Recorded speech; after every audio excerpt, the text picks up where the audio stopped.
Om Namo Venkatesaya. Welcome back to our channel. ఈరోజు video ఏంటంటే గనక పవిత్రోత్సవాలు రెండవ రోజు సాయంత్రం స్వామివారు పవిత్రాలను అలంకరించుకొని ఈ యొక్క ఉంచెల సేవలో పాల్గొన్నారండి. మీరందరూ కూడా ఈ వీడియోని చివరి వరకు చూస్తారని నేను భావిస్తున్నాను. ఆ స్వామివారి యొక్క ఆశీస్సులు మీరందరూ కూడా పొందుతారని నేను కోరుకుంటున్నాను. ఇక్కడ చూసినట్లయితే స్వామివారిని సర్వాభరణాలు అలంకరించుకుని, అలాగే పవిత్రాలను అలంకరించుకొని, తులసి దళాలు, పూలమాలలు అన్నీ కూడా అలంకరించుకుని స్వామివారు దివ్యమంగళ విగ్రహమై ఇక్కడ సాక్షాత్కరిస్తూ మనకు తిరుమలలో ఏ విధంగా అయితే మలయప్ప స్వామివారు సాక్షాత్కరిస్తూ ఉన్నారో అదేవిధంగా మన శాంతి నిలయంలో కూడా ఈ స్వామివారు అదే విధంగా వేయించేసి మన యొక్క కోరికలన్నీ కూడా తీరుస్తూ ఇక్కడ నిలిచి మనకి కాపాడుతున్నాడు. ఆ స్వామివారికి జరుగుతున్న ఈ యొక్క కార్యక్రమాన్ని మీరందరూ కూడా వీక్షిస్తారని నేను ఈ వీడియోని పెడుతున్నాను. తప్పకుండా వీడియోని చివరి వరకు చూస్తారని నేను భావిస్తున్నాను. స్వామివారి యొక్క ఆశీస్సులు పొందుతారని నేను కోరుకుంటున్నాను. ఏ అలంకారం చేసినా ఆ యొక్క అలంకారానికి తగ్గట్టుగా స్వామి మారిపోతాం. ఇక విశేషంగా నేను చెప్తాను, అది కూడా చాలా అద్భుతంగా ఉంటుందండి. ఏ అలంకారం చేసినా, ఏ వస్త్రం కట్టినా, ఏ చీర కట్టినా కూడా స్వామివారు కానీ అమ్మవార్లు కానీ ఆ రూపానికి తగ్గట్టుగా ఉంటారు అనేది నేను నమ్ముతూ ఉంటాను. అలాగే మీరు కూడా చెప్పండి, స్వామివారి యొక్క అలంకారాలు ఎలా ఉన్నాయి ఏంటి అనేది కూడా కామెంట్ చేయండి. ఈ విధంగా స్వామివారికి ఉంజల్ సేవ కార్యక్రమం జరిగింది. ఈ పవిత్రోత్సవాలు ఎందుకు చేస్తారు అంటే కనుక తెలియకుండానే లేదా తెలుసో ఏదో ఒక చిన్న చిన్న పొరపాట్లు చేస్తూ ఉంటాం. ఆ పొరపాట్లన్నీ కూడా చేయకుండా, అంటే అవి దోషాన్ని కాకుండా నివారణ కోసం ఈ యొక్క కార్యక్రమం అయితే జరుగుతుంది.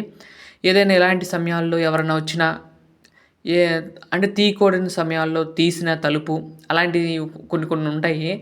అవన్నీ కూడా దోషాలు ఉంటాయి కాబట్టి ఆలయంలో ఆ యొక్క ఈ పవిత్రోత్సవాలు చేయటం వల్ల ఆ దోషాలు పోవటం కోసం అనేది ఈ యొక్క కార్యక్రమం అయితే ప్రతి సంవత్సరం కూడా నిర్వర్తించడం జరుగుతుంది. కాకపోతే నేను శ్రావణ మాసంలో చేస్తారు తిరుమలలో అయితే. నేనైతే భాద్రపద మాసంలో చేద్దాం అనుకుంటున్నాను. తిరుమలలో శ్రీవారికి చేసేది శ్రావణ మాసంలో కదండి. శ్రావణ మాసంలో వరలక్ష్మి వ్రతం ఉంటుంది కాబట్టి నేనైతే రెండు కార్యక్రమాలు చేయాలంటే కొంచెం బడ్డెట్గా ఉంటుంది కాబట్టి నేనేంటంటే భాద్రపద మాసం పౌర్ణానికి చేస్తూ ఉంటాము. మొదలుపెట్టాను ఈ సంవత్సరమే. స్వామివారు రావటం కూడా ఈ సంవత్సరమే కాబట్టి ఆయనకు కూడా ఈ సేవ చేయటం ఈ సంవత్సరమేనండి. అయితే మన సబ్స్క్రైబర్ యొక్క కోరిక మేరకే ఈ యొక్క కార్యక్రమాన్ని అయితే చేశాను. కానీ చాలా అద్భుతంగా జరిగిందండి. ఆ స్వామివారు అలా చేయించుకున్నారని నా చేతుల మీదుగా ఆ కైంకర్యం ఎలా చేస్తానా అనుకున్నాను. కానీ 3 రోజుల పాటు ఆయన దగ్గరుండి ఈ యొక్క కార్యక్రమాన్ని చేయించుకున్నారని నేను భావిస్తూ ఉంటున్నాను. అలానే చాలా బాగా జరిగిందండి. ఊంజల్ సేవ కానీ అన్నీ కూడా చాలా బాగా జరిగినాయి. ఇక నుండి కూడా పాటలు వస్తాయి, వింటూ స్వామివారి యొక్క ఊంజల్ సేవను వీక్షిస్తారని నేను కోరుకుంటున్నాను.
విధంగా కూడా పాటలు విన్నారు కదండి.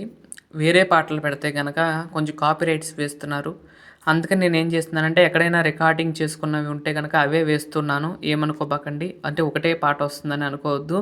కానీ ఏం చేస్తాం, ఆ సమయము అలా ఉంది. వేరే పాటలు ఏమైనా పెడదామంటే గనక మంచి మంచి పాటలు అవి పెడదామంటే కాపీరైట్స్ వేస్తున్నారు. అందుకని నేనైతే ఇలా రికార్డింగ్ చేసి పెడుతూ ఉన్నాను. తప్పకుండా ఏమనుకోకండి. అలానే వస్తాయి, కొంచెం అడ్జస్ట్ అవ్వండి. స్వామివారి యొక్క కార్యక్రమాన్ని వీక్షించారని నేను భావిస్తున్నాను. చివరి వరకు ఇంతవరకు కూడా నాకు సమయం కేటాయించి ఈ వీడియో చూసినందుకు మీ అందరికి కూడా అనేక ధన్యవాదాలు చేస్తున్నాను. నా వీడియో కనుక మీకు నచ్చినట్లయితే లైక్ చేయండి, షేర్ చేయండి, సబ్స్క్రైబ్ చేయండి. మరొక మంచి వీడియోతో రేపటి వీడియోలో కలుస్తాను. అంతవరకు సెలవు. నమస్కారం. ఓం నమో వెంకటేశాయ. ఓం నమో నారాయణాయ. ఆ కర్పూర దివ్యమంగళ నీరాజనాన్ని కళ్ళకద్దుకుని ఆ స్వామివారి యొక్క ఆశీస్సులు మీరందరూ కూడా పొందాలని, పొందాలని నేను మనస్ఫూర్తిగా కోరుకుంటున్నాను. ఓం నమో వెంకటేశాయ.